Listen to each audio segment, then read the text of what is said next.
3 দিন ধরে বৃষ্টি হচ্ছে, পান্তা ভাত কে খায়? আমাকেই খেতে হবে, কারণ ভাত তো ফেলে দেওয়া যাবে না। তাই ভাত নিয়ে বসে পড়েছি। ভাবলাম একটু বড়া ভেজে নিই, কিন্তু বড়া ভাজতে গিয়ে দেখলাম বড়াগুলো তন্দুরি হয়ে গেছে। এটা একটুখানি মোবাইল ঘাঁটার ফল, কিছু করার নেই, আমাকেই খেতে হবে।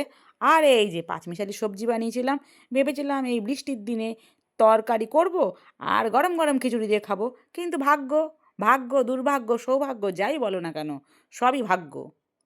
এই কারণে আমাকে জল ঢালা ভাত দিয়ে খেতে হচ্ছে। আমার কিন্তু জল ঢালা ভাতের মধ্যে কাঁচা লঙ্কাটা বেশ ভালোই লাগে, শুকনো লঙ্কা কিন্তু মোটেও ভালো লাগে না। যখন জল ঢালা ভাত খাবো, তা ভাবলাম কটা বড়া ভেজে নিই। বড়া ভাজতে গিয়ে বড়াগুলো আমার তন্দুরি হয়ে গেল। ব্যাস, কিছু করার নেই, ওটাও একটা ভাগ্য। আর এই যে গন্ধরাজ লেবু যদি থাকে জল ঢালা ভাতে, আহা হা হা, কোনো কথাই নেই। সাথে পেঁয়াজ কুচিয়ে নিয়েছি, এইবার নিয়ে বসে পড়েছি। এইবার দেখো না, খিদে পেয়ে গেছে এত জোরে, তাতে আর কিছু করার নেই। মাথাটাও আঁচড়ায়নি, চুলটাও খুলিনি। ব্যাস, গামছা পেঁচিয়ে আগে ভাতটা তো খেয়ে নিই, তারপরে যা হবে দেখা যাবে।